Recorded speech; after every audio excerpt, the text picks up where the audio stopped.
The final case this morning is a mini oral argument on the application People versus Wang.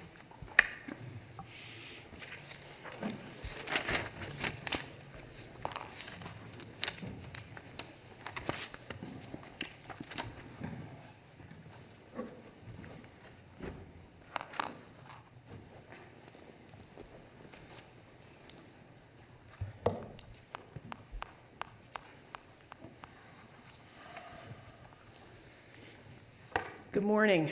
Good morning. My name is Patricia Massaroni, and I am representing Jessica Wang in this application for leave to appeal. I'd like to request 2 minutes for rebuttal if I could. Jessie Wang did not engage in the unlawful practice of medicine. She did not write any scripts for any controlled substances. She was acting as a part-time employee at the Livernois Family Practice Clinic under a proper delegation given to her by Dr. Hussein, and under Michigan law, she was always properly supervised because under Michigan law, under a proper delegation, the delegating physician does not have to be on the premises. That is not a requirement under Michigan law. The delegating physician has got to be available by phone or email or text and always in constant communication pursuant to an established protocol, which Dr. Hussein testified at the trial he had established not only with Mrs. Wang, but with the other medical residents and people that he was supervising who worked in the clinic for him. So that issue concerning the proper delegation and whether or not Mrs. Wang was being properly delegated under Michigan law at the trial court was never ruled upon by the trial court judge. There was no evidence presented to demonstrate a lack of a proper delegation, and therefore she was convicted on insufficient evidence, and we ask that the conviction be vacated. Going on to the 2 Medicaid fraud convictions that she sustained, again, the evidence is extremely insufficient to sustain those convictions because of the knowledge requirement that must be met in order to find somebody guilty of Medicaid fraud. This isn't a strict liability. Medicaid fraud is not a strict liability crime. There has to be some knowledge that the actions that they're taking, that the individual is taking, is going to be submitted to Medicaid, and that the actions are illegal or improper or constitute fraud. And there simply isn't any evidence on this record that supports that. Both Dr. Hussein and Jessie Wang, and also Darius Beatty, who was the office manager at the clinic, testified that she was not in any way, shape, or form instructed or given any type of directions on the billing. What Jessie Wang did, and what the trial court and the Court of Appeals found was sufficient to find her guilty of 2 counts of Medicaid fraud, is she interviewed the 2 undercover agents. She took medical histories. She talked to them about the medical problems that they were having. She then consulted with Dr. Hussein after she left the room, because it's clear that each time that she saw both Agent Bates as well as Agent Macon, she took a break and went and consulted with Dr. Hussein on the phone, which was proper under Michigan law. She came back in, and then she gave whatever the diagnosis had been made or the course of treatment that Dr. Hussein had suggested. Where did the prescriptions come from? The prescriptions, the illegal action on the prescription was the fault of Dr. Hussein. Dr. Hussein testified under oath at the trial that he left pre-signed prescription pads in the clinic, and he directed his office staff, including the office manager as well as the medical trainees that were coming through the office, that if there was somebody who came in who needed a prescription, who needed a refill or whatever, to call him and he would okay it. The prescriptions are only valid if they're signed by a licensed medical professional. Jessie Wang was not forging his signature. Who wrote the information on the prescription? Jessie Wang wrote the information on the prescription pad at the direction, under the supervision of Dr. Hussein. Without his signature at the bottom of that prescription pad, it's not a legal prescription. What do you have a case that suggests that diagnosing and prescribing controlled substances is a task that can be delegated? Well, she didn't do that though, respectfully. She didn't do the diagnosing and she didn't write the prescriptions. Well, She, let's assume, so we're saying Dr. Hassan did by signing it, but that doesn't, you can't turn that into a pharmacy and get a blank, you can't get drugs from a blank prescription.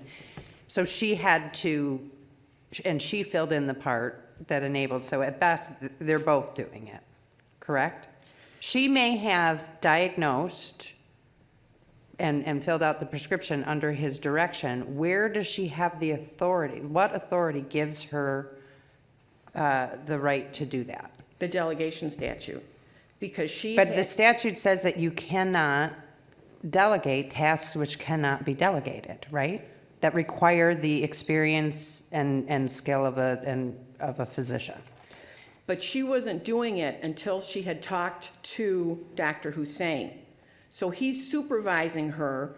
The evidence at the trial indicated that she came into the room, she interviewed the patient, she got patient history, she got medical problems, complaints, whatever they were talking about, and then she left the room for a good 5 to 8 minutes on both videos. Well, one was an audio and the other one was a video. And during that period of time, she was consulting with Dr. Hussein. And they both testified that that was the standard protocol. He wasn't in the office.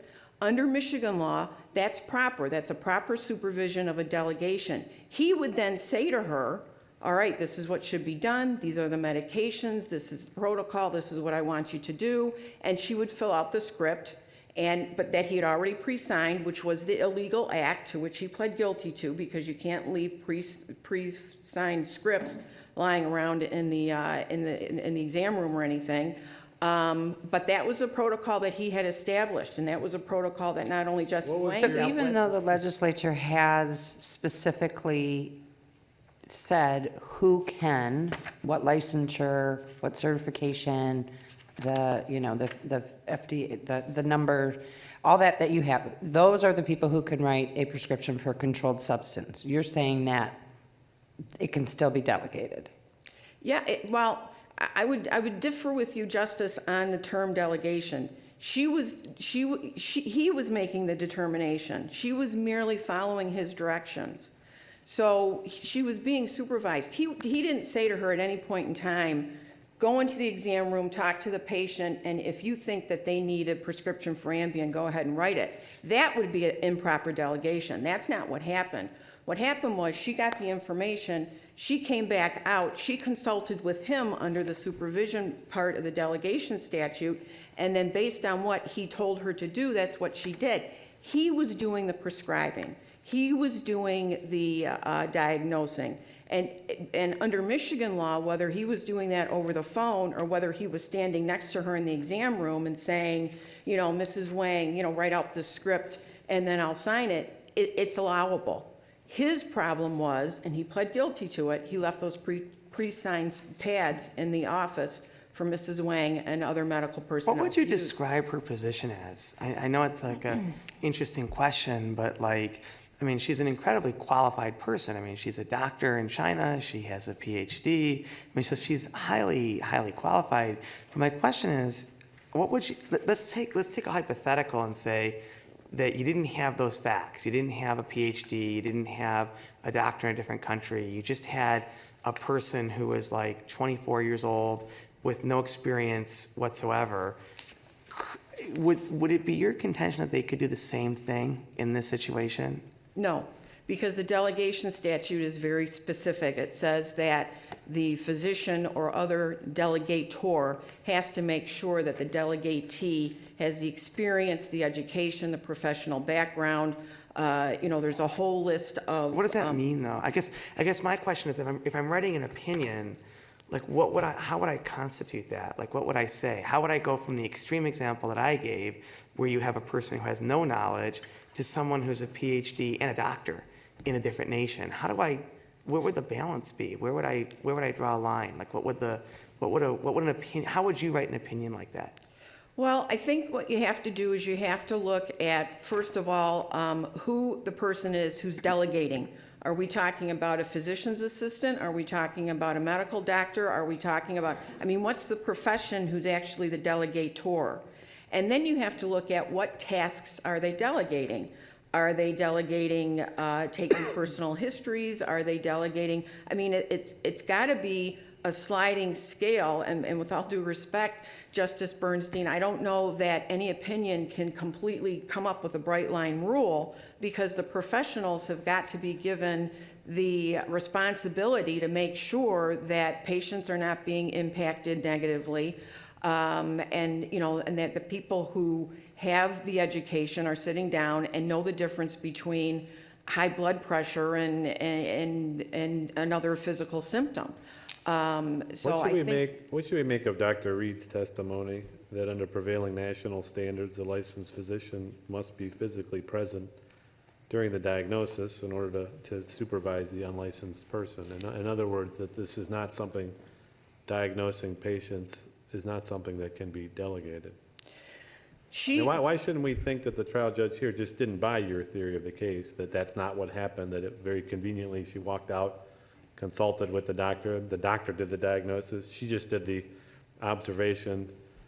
You know what I mean? It's not typically what any of us, I think, expects when we go to the doctor's office, that we have a non-licensed person do all the work, call the doctor in Tahiti, and the doctor says, from his beach chair, oh, this person must have this, and we'll prescribe them, take one of my pads and write this on there.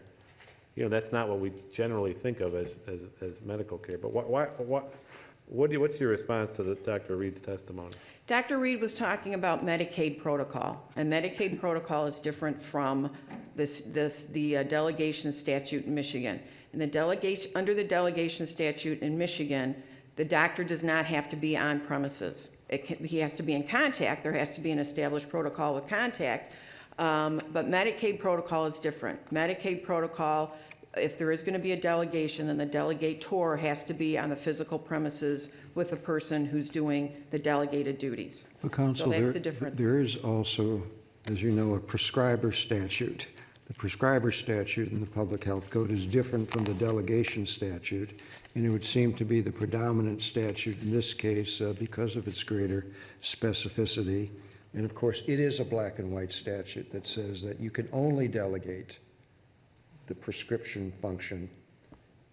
That is, only a licensed professional can do the delegation, and it has to be to another licensed professional. That is pretty black and white, isn't it? It is, Your Honor, but I would get back to what I was saying before to Justice Kavanaugh. He was not delegating, or Jessie Wang was not delegated the prescription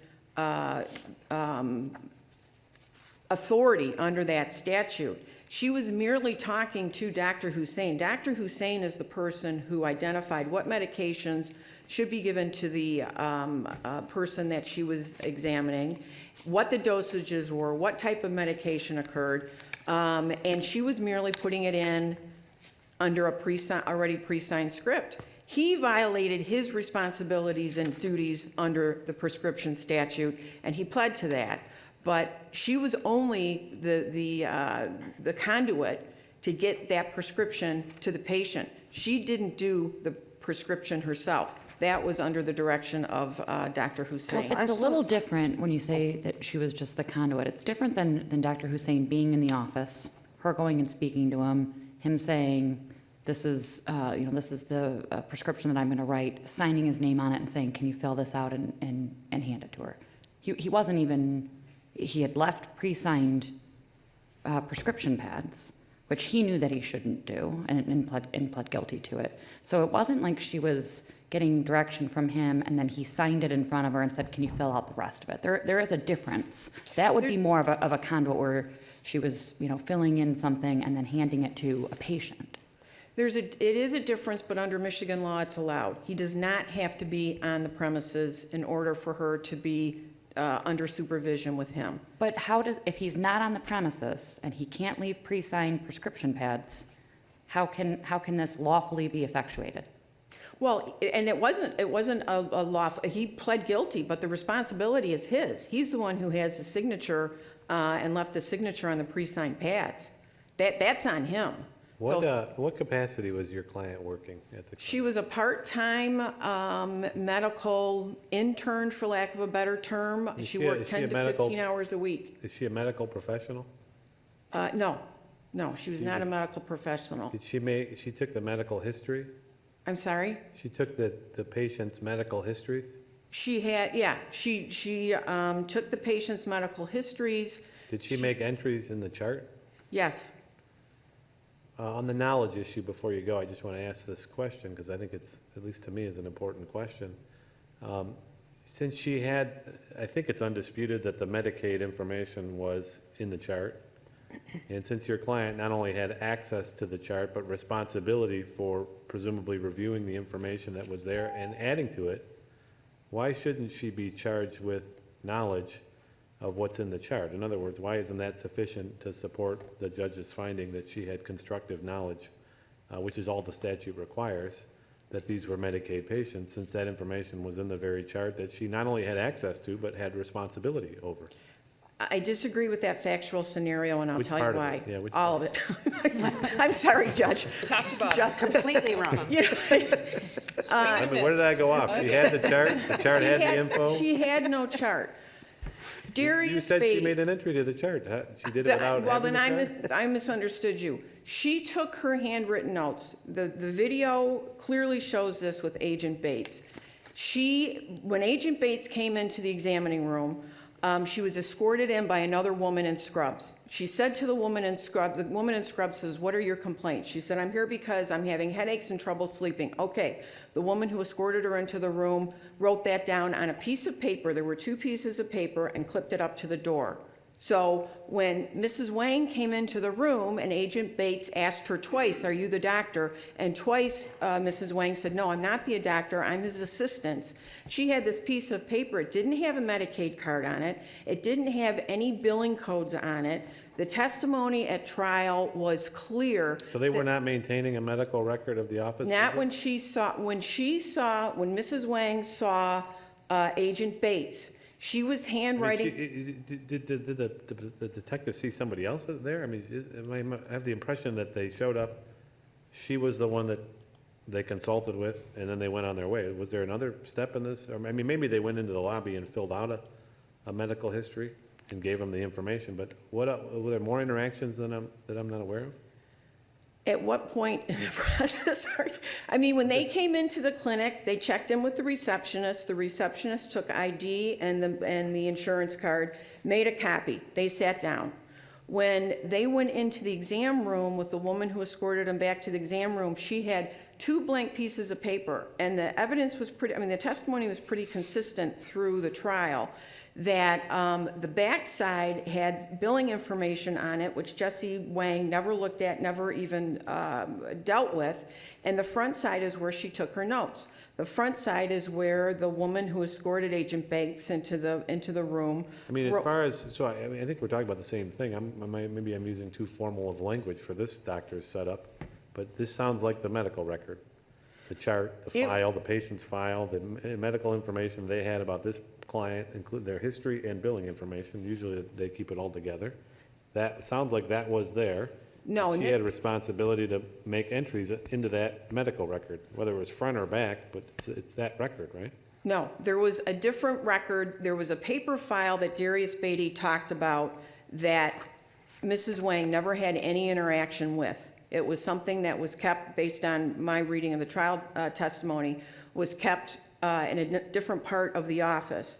When Jessie Wang was through making her notes and discussing everything with the doctor and coming back and ending her interaction with the patient, she took those handwritten notes and she typed them into the computer.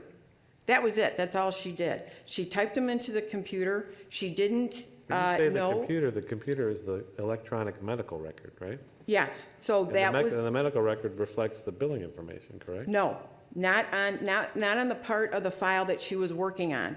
All she did was type the information into the computer. Dr. Hussein, either at the office or remotely, would go through the information. He would do the billing codes. He would know whether they're dealing with Medicaid, Medicare, Blue Cross, HAP, whatever the insurance was. He would do that. If he had questions, sometimes he made changes to the notes, sometimes he didn't. Once he fulfilled his responsibilities with the billing codes, then he would deal with Mr. Beatty. And he and Mr. Beatty would discuss the billing codes and what should be put in and what shouldn't be put in. Sometimes it was changed, sometimes it wasn't. And then Mr. Beatty would send everything to a third-party biller who was actually off-site, off-premises, who was actually the final entity that then submitted it to the appropriate insurance company. So there's no evidence on this record that she knew that these two individuals had Medicaid insurance at all. I think the amicus brief that was submitted by the AMA is right on point from a policy perspective. I mean, if this court is going to say that on this record, Jesse Wang knew or should have known that these patients were Medicaid covered because of the fact that they see a lot of Medicaid patients at this clinic, why isn't the receptionist charged with Medicaid fraud? She's the one who actually saw the card and made copies and started this paper file. But she may not know what happens in the examination room, like your client. Can I presumably take does. a step back from the facts and have you, what do you think the knowledge, the mens rea requirement is under this statute? What exactly does the state have to show that she knew? That Medicaid was to be billed and it was false? Does she need to understand the Medicaid rules and understand that Medicaid can't pay if the doctor's not in the room? You know, what exactly is the mens rea requirement? I think first of all, she has to know that it's a Medicaid patient. I mean, I think first she has to know that Medicaid's going to be billed. I thought you'd say that, yeah. You know, I mean, that seems, you know, first and foremost, she's got to know that this is a Medicaid patient. And then she's got to, I mean, there's got to be some knowledge that she knows what type of services that are going to be performed are going to be billed to Medicaid. Okay. You know, so because the billing codes, And does she also have to know Medicaid's rules? Medicaid's rules have to be known by Dr. Hussein because Dr. Hussein has the license. According to the. No, I just mean to be guilty under this statute. No. Okay, thank you. You know, I think that, you know, based on the fact that she was not instructed at all in any of the billing practices, I mean, we're talking about a part-time employee who worked 10 to 15 hours a week taking medical histories and No, talking I to the wasn't asking, doctor. as a matter of fact, should she know? I was asking, does the statute's mens rea requirement require that she, you know, have constructive knowledge at least of what Medicaid's rules were? Because that's how you would know that it was false. But I take your answer, and I'm hogging up time. Does anybody, Justice Martin has a question? Yeah. How many patients would she see on a typical day, please? I don't know if that was ever established during trial. I mean, she worked 10 to 15 hours a week, and that was pretty much what was established at trial from my recollection right now. So if I was to guess at 6 or 7, would that be an overly conservative number or overly liberal number? You just can't speculate? I don't know if she was working 8 hours a day and then 2 hours a day, if she was working, you know, 5 2-hour days. Honestly, Your Honor, I don't know. That was never specified or dealt with in the trial court. Well, I'm just doing a little quick mathematics in my head. Let's say it was 6 patients, and certainly for an 8-hour period, you would think that would be a fairly conservative number. If it was 6 patients, and given what I would suspect would be her knowledge that the recent history of this firm had been that of this clinic, had been that about half of all the patients were Medicaid patients, she'd have pretty much a 98.5% certainty that at least one of those 6 patients would have been a Medicaid patient. Am I making some serious mathematical mistake in that assumption? Well, Your Honor, math is not my strong point. But I will just say, but she needs to know. I mean, it's not a strict liability law. I mean, she's got to have some inkling that this is a Medicaid patient, that what she's doing is going to be billed to Medicaid. And another good point that the AMA amicus brief dealt with is the fact that you don't anticipate people to act in a criminal manner. I mean, you know, you think you're doing a good job and you're doing what the doctor has told you to do and you're following his established protocol. You have nothing to do with billing. You just put in your office notes and you walk away. You don't anticipate that your supervisor is then going to do something illegal, which is going to be sanctified by the office manager and a third-party biller. I mean, that's just way too attenuated. But again, this is a statute that specifically defines knowing in a fairly aggressive way. deliberate ignorance of the truth or falsity of facts satisfies the standard. Reckless disregard of the truth or falsity of facts satisfies the standard. This is not just a naked knowing a specification without more. It's a very aggressive definition of the term, is it not? It is, but even though it is somewhat aggressive, there's no evidence to support her willfully engaging in Medicare fraud. I mean, it's just, and again, there's another case that dealt with the distinction between if I can get the language very closely, a condition versus a cause. And that was the case dealing with the second-degree vulnerable adult abuse case where a nurse was charged with second-degree vulnerable adult abuse because a woman was restrained in a hospital bed, and this nurse took off the restraints. The woman fell, hit her head, and ultimately died from a brain hemorrhage. And even though she was tried and convicted, the Court of Appeals overturned that because they found that, common sense dictates that some precursors to an injury or social harm are merely conditions and not causes. Conditions are normal events or circumstances that, although necessary for the result to occur, do not positively contribute to it. Of course, the one thing that connects the two facets of this case, the unlawful practice of medicine and the claims on Medicaid, are that if she was aware, if she was reasonably cognizant that she was unlawfully practicing medicine and she was engaging in services that were beyond her ability to perform, she would have known with 100% certainty that a claim for such an activity on her part was a violation of the law, because the illegal practice of medicine is not a sufficient basis. It's a prohibited basis for making a claim under the Medicaid statute. Isn't that correct? Your Honor, I think you're tie-barring two different things. And maybe, academically, that's a correct statement of the law, but that's not what happened here. I'm not saying it is what happened here, but if she was aware of the fact that she was doing something wrong in terms of the nature of the practice within which she was engaged, then she would have known with 100% certainty that she and the clinic couldn't claim Medicaid reimbursement for that conduct. Respectfully, I disagree. That's not really a question on my part. I think it's a distinction. Because, for example, the supervision statute, if the insurance company that had been billed was Blue Cross Blue Shield, and she's doing delegation, proper delegation under the supervision, under Michigan supervision, which says that the doctor only has to be in contact, does not have to be on the premises, there's no fraud there, because Blue Cross doesn't have a provision that says the doctor has to be on the premises. Medicaid does, but that we don't even get there respectfully with her situation, because it all goes to the knowledge element of the billing. So we have to thread that needle to find that she was sufficiently qualified and experienced so as to be properly, permissibly delegated the functions of a licensed physician under the delegation statute, and yet she wasn't quite as experienced and knowledgeable to know that what she was doing that she was being deliberately ignorant of whether or not something was getting paid to Medicaid. We have to find her somewhere right in the middle of that. Billing is a completely different function from taking a It is, but history. it's part of a medical practice, correct? But it wasn't her part. She wasn't trained I in understand it. that, but she was experienced and qualified enough to be a part of the medical practice for purposes of delegating. Patient care, not Okay. billing.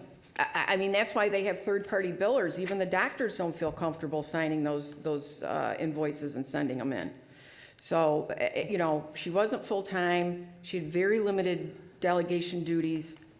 It didn't include billing. Everyone was consistent on that point at the trial. Thank you, counsel. Okay. Thank you very much for the extra time, Your Honors.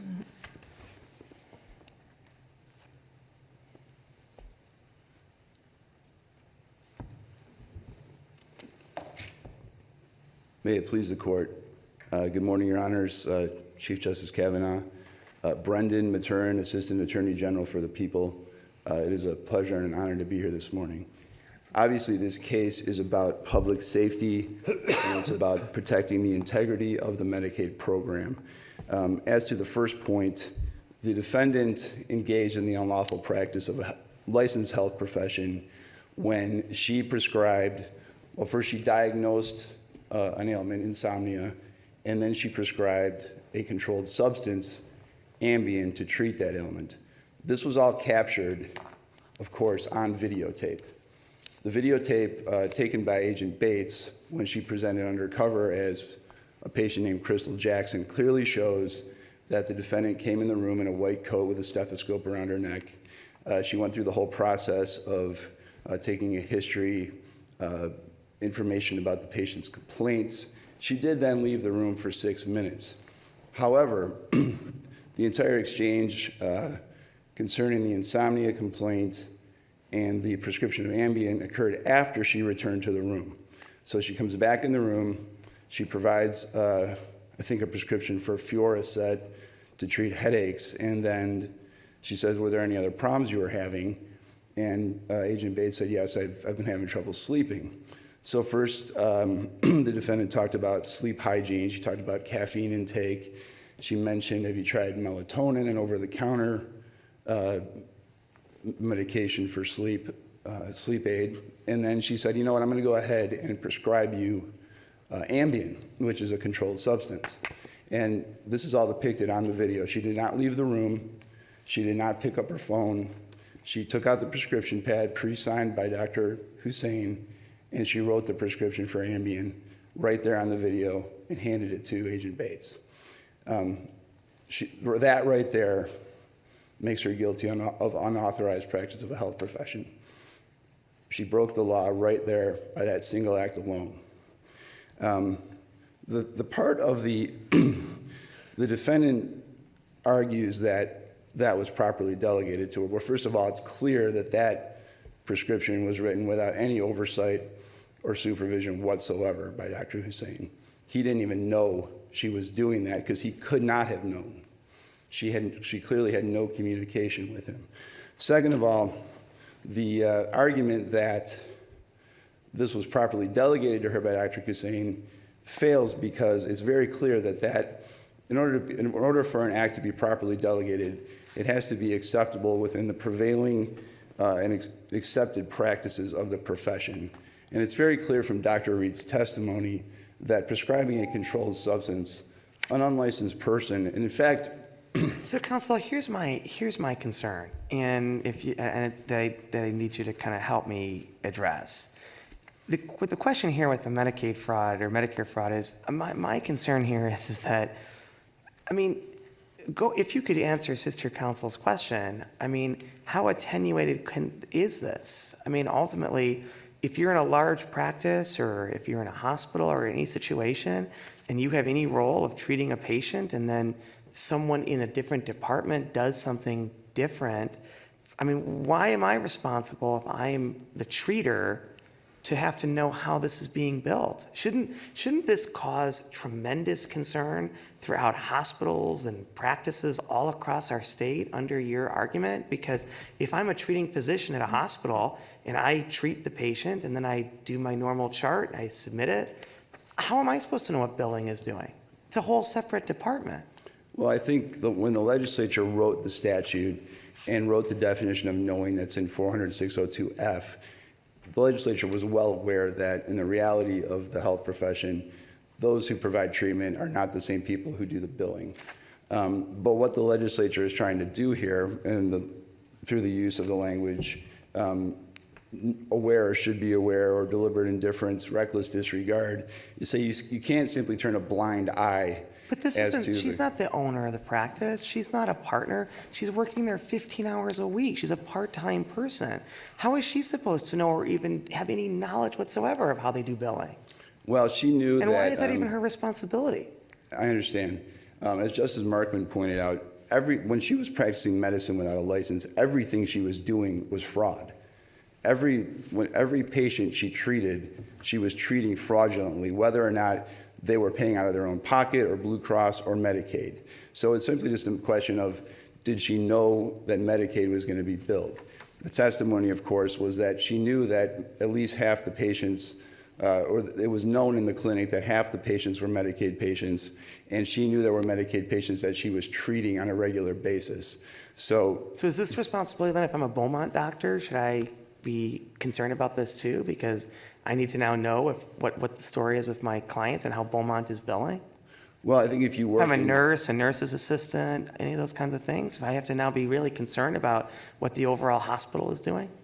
I think if you're not doing anything fraudulent, you don't have anything to be worried about.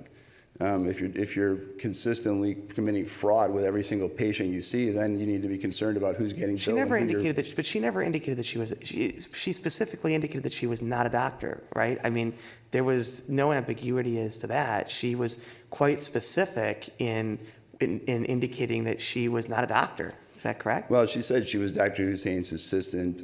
She also said later that she'd been a doctor for a year. The statute, of course, says you may not hold yourself out as practicing medicine or actually practice it. So in this case, whether or not she held herself out is debatable, but she, in fact, her actions constituted the practice of medicine.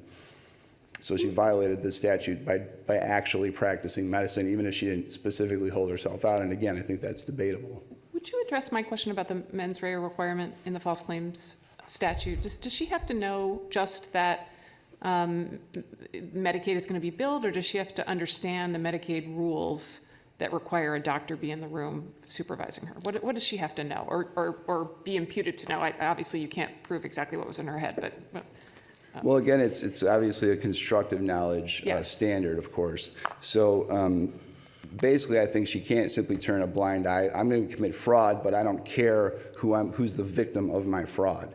It doesn't matter to me who's going to be billed, but I'm just going to commit fraud without regard to who's the victim again. So she knows that whenever a bill is generated, which her testimony but established. the thing is, clearly- it's not. It's a false claim. It's a Medicaid false claim because of the Medicaid rules, Right. right? So it wouldn't be a Blue Cross false claim. So I'm just asking, what specifically did she need to be imputed to know? Well, so basically, I mean, the defendant is essentially saying that we have to prove that she had actual specific knowledge that these are Medicaid patients. But I agree with you. You And we can't. don't. You can't ever in any Right. crime. You can't prove what's in someone's head. But I just mean, is it enough for us to assume that she knew these were Medicaid clients, or does she have to know what the Medicaid rules are? Well, it's aware or should be aware. I Yeah, don't know or if she aware or needs to should be know the aware, sure. specific rules because she wasn't the enrolled provider. However, it's aware or should be an aware. And as Justice Markman pointed out, if she's seeing 6 patients a day and then half of the patients there are Medicaid patients, at least one of those people is going to be a Medicaid patient. In fact, she was seeing 10 to 12 patients a day, according to her own testimony. So more than one of those patients was going to be a Medicaid patient. Do you agree with counsel's description of her interaction with the medical record? The chart? I do know that the agent's Medicaid cards were in the chart. She Chart had. not in the room, though? It does not appear from the video that particular piece of the chart was in the room. That's true. However, it was in their chart because when the chart was seized, the agents testified that when they presented as patients, they presented a Medicaid card, the card was copied, the copy was put into the patient chart. Normally, of course, doctors will look at the patient chart before they treat the patient. That did not happen on camera, so we don't have specific evidence that occurred, but normally, of course, that does occur. And again, I think it's worth pointing out that these are new patients. This is the first time they've been there, so they don't have a chart that's 3 inches thick. There's probably 2 pieces of paper in that file, one of which is the Medicaid card.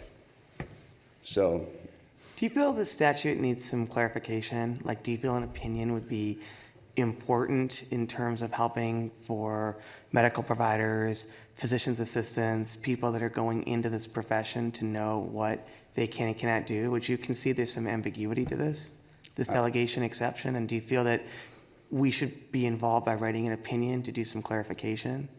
I think an opinion would be helpful. I think the legislature tried to craft a statute that would address all conceivable situations within the health profession where a licensed professional is engaging an unlicensed person or a person with less experience or qualifications in assisting them with their practice.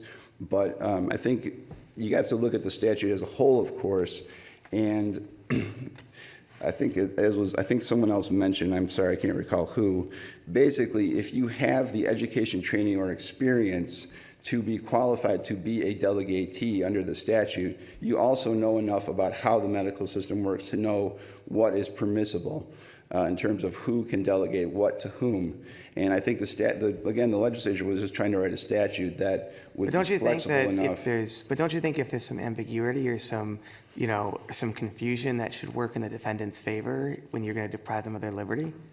I think that this particular defendant had been in the United States since 2001. She had a PhD in basic medical science. She had done 4 other rotations like the one she did at Livernois before she came to Livernois. She worked at the University of Michigan Hospital for 5 years. She was trying to get into a residency program. She knew she needed to do a residency program before she could be fully licensed and and practice as a physician. So I think she was well aware of the parameters of what she was allowed to do and not to do. And that's where the language, under standards of acceptable and prevailing practice, come into play and are absolutely critical to the interpretation of this statute. And in this particular case, there's no question about the fact that someone who has the status of a medical student and nothing more in this country cannot be treating patients as if they are full-fledged licensed physician and writing prescriptions for controlled substances. So maybe there's a closer case out there, but this isn't it. I'm most concerned about the Medicaid fraud conviction. You said that the card was in the chart and that doctors look at the chart. But we don't have a doctor here. That's your case. This is someone who's not a doctor practicing medicine, and your evidence of that was not flipping through the chart. It was coming into the room, hearing the symptoms, filling out the prescription, and giving them. That's your case on that charge. And then you make an argument that 90% of the patients that come through here are Medicaid patients. But is that pertinent? Isn't this case built upon these 2 agents? And don't we have to have evidence that even with the broad definition of what knowing is under the Medicaid Fraud Act, that you can prove that in regard to these 2 agents? And we don't see anything on the tape that supports the conclusion that she flipped through the chart to see the card. What is your evidence that you can meet this even broad definition of knowing under the Medicaid Act as it relates to these 2 agents? Well, you're saying that as to these 2 specific agents, again, the evidence, I mean, it is what it is, that their Medicaid card was in their chart. She knew that it was actually 50%, I think, was the evidence, that 50% of the patients were Medicaid patients. She knew insurance was going to be billed. She knew that might be Medicaid. So do we have specific proof that she knew that these patients were Medicaid patients? We do not. So would this extend to anyone working over here? I'm sorry. Yeah, it's all right. Would this extend, we've had this problem. I know. Must be in the room. Would this extend to anyone working in the medical practice? So you've got, let's say you've got interns that all they're doing is taking someone back and, doing their blood pressure and taking their temperature and writing that down on a piece of paper and putting them in the room. And they know that there's not a doctor there. And that piece of paper is there with a copy of the Medicaid card. And then a PA is going to come in, or someone similar to Ms. Wang. Does this then apply to them as well? Would they be guilty? Well, so in your typical garden variety, if you will, Medicaid fraud case, the defendant is the enrolled Medicaid provider. And when you enroll as a Medicaid provider, you sign a contract that charges you with being aware of the provisions in the Medicaid provider manual and all the other rules and regulations applicable to that program and filing and being reimbursed under that program, which means that you are essentially deemed to be aware of that you're treating a Medicaid patient and you're billing for a Medicaid patient. Now, this case is somewhat unique in that the defendant was not an enrolled Medicaid provider because, of course, she wasn't a licensed physician and could not have been an enrolled provider. And again, everything she was doing was fraud. But as to Medicaid, I think when you're not dealing with the enrolled Medicaid provider, you're simply going to have to look at each case individually to determine, is there evidence that this person knew or was aware or should be aware, or again acted with deliberate ignorance or reckless indifference as to whether the person whose care they were participating in was a Medicaid patient. So it's the specific circumstances of this case with the unauthorized practice of medicine and the Medicaid, the two have to work together here. Yes, they do. I believe they do, because again, the defendant knew everything she was doing was fraudulent because she had no business practicing medicine, and she knew that, again, 50% of the people she was seeing were Medicaid patients, and Medicaid was going to get billed for her actions. Counsel, perhaps somewhat unexpectedly, the Michigan State Medical Society and the American Medical Association have filed amicus briefs here, raising concerns about the Medicaid fraud / false claim part of the case. Appears they're concerned about, inadvertent billing errors and coding problems. And I don't know what this court's going to do in this case, but should we decide in the end to write an opinion, is there anything in your judgment that we should do to assuage the concerns of all the other doctors in this state about what we're doing or not doing in this case?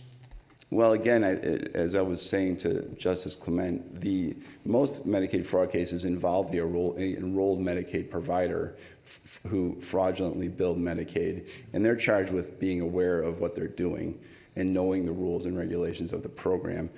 This case, again, is unique because the defendant is not the enrolled provider. I think that what the Amicus are basically asking the court to do, without saying so, is to hold that if you're not the enrolled provider, you can't be charged with sufficient knowledge to be convicted of Medicaid fraud. And again, I think that has to go on a case-by-case basis. But why are not these organizations as cognizant and as sensitive as you are to the uniqueness of this case? Well, I really couldn't speak to that, Your Honor. I don't really know what their motivation was in filing their brief or taking the position that they took. But they're sort of approaching it from the back end, saying, well, it's the fault of the people who actually submitted the bills. These are the people who did wrong. And I would say they're actually looking at it backwards, of course. The defendant was committing fraud every time she practiced medicine and then knew that a bill was going to be generated as a result of her actions. So again, she was part of a scheme, basically, involving Dr. Hussein and other unlicensed individuals such as herself, where they were all practicing in this clinic, providing care to patients as if they were physicians, and then Dr. Hussein was billing Medicaid and other insurers and the patients privately for all these folks' actions. And basically, I don't know if that was a cost-cutting scheme or what, but all those folks were charged, including Dr. Hussein and the other unlicensed people who were practicing there. So this is really kind of a unique situation, but this court should absolutely not give the green light for other providers, clinic owners, et cetera, going forward to engage in similar schemes by overturning the convictions in this case. The court should affirm those convictions, deny leave to appeal. At the very least, the defendant was aiding and abetting Medicaid fraud, knowing that Medicaid fraud was happening in her clinic. I do appreciate the concern with respect to the particular agents involved, but it's kind of like shooting a gun into the dark or shooting a gun into a crowd and claiming, well, I didn't know who I was going to hit. Well, you were doing this repeatedly. You knew you were going to hit somebody. Thank you, counsel. The case will be submitted. We will be back on the bench at 12:20. Thank you, Your Honor.